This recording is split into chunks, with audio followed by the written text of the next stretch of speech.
everybody, it's Christina of CraftyPaws. I'm here to share with you guys the next installment of my acrylic flow art videos. I had so much fun with this weekend. I just did one piece after another, and I will be sharing each of them with you as the week progresses. Flow art doesn't take a really long time, but there's a lot of curing time and cleanup and varnishing and dry time. So I did this all this weekend. So first of all, I'm going to share with you guys what I do in terms of making each of the mixtures of paint. I add 1 part paint, and it can be any kind of acrylic paint. I generally use shiny or satin. I don't use matte. And then I add to that 2 parts of Flood Floetrol, which you can pick up at Lowe's. My local Home Depot, for some reason, doesn't carry this anymore, but you can also buy it online. Then I'm going to make a dirty pour. I had some leftover paints that I had already mixed up previously a couple of weeks ago when I hosted a little acrylic flow art session with my mom and her friends, all of whom are in their 70s and 80s, and they had so much fun. But I had all this leftover paint because I wanted to give them lots of color choices. So I decided I was going to use all these leftovers. These are kind of in tropical feminine colors because that's what the ladies wanted. And I actually don't remember what the brands are of each of these, but like I said, you can use almost any kind of acrylic latex paint. I don't go for really expensive ones, and so far all of the ones that I've used have been totally fine. And you can see I'm just pouring all of these in after I had kept some of them in little glass jars that had their caps on, or if they were in these recycled yogurt cups, I covered it up with some Glad press and seal paper, and that seemed to keep it totally fluid. I didn't have very much drying or wastage in these bottles of paint, and I had these probably for at least 3 weeks or so, and they were still totally fine to use.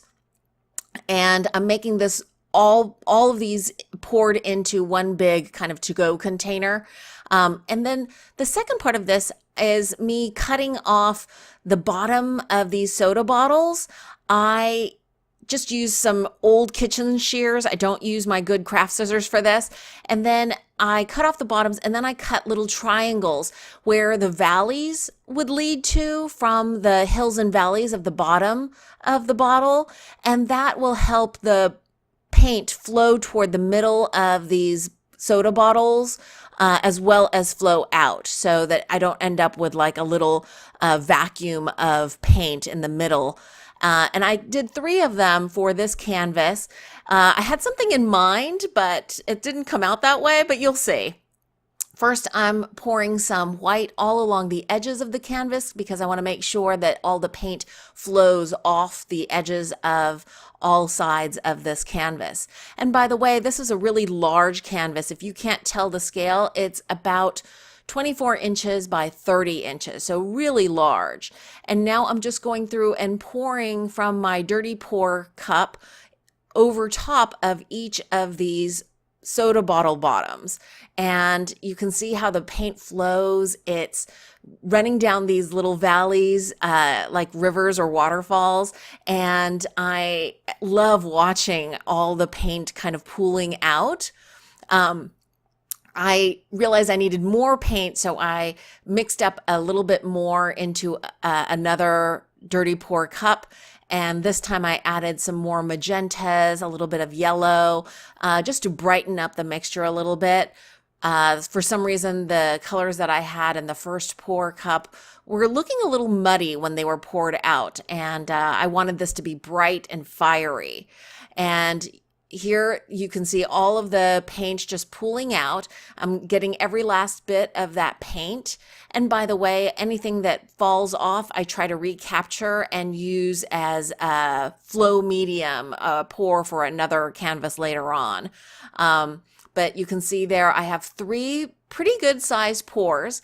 I'm going to lift off these soda bottle bottoms and set those aside. And then I'm going to start tilting. And this is the part that's so wild about doing acrylic flow art. You never know what's going to happen. I was hoping that I was going to be able to sustain kind of these floral kind of shapes, but you'll be able to see at the very end, it was kind of impossible. I wanted to make sure I wasn't gonna pour off all of the design, but here you can see it already. The smallest of the pour sections was totally smushed, and the one on the upper right, here you can see is staying kind of in formation. The left, which is off camera, you can't see it here, but it's totally not the shape that I thought it was going to be. And that's a ton of paint being poured off onto my spill floor cover. And sorry, so much of this is off camera here just because I needed to tilt it in a certain direction. But you can see over, on the upper left, this a little bit of that floral shape, and a little bit on the right, upper right.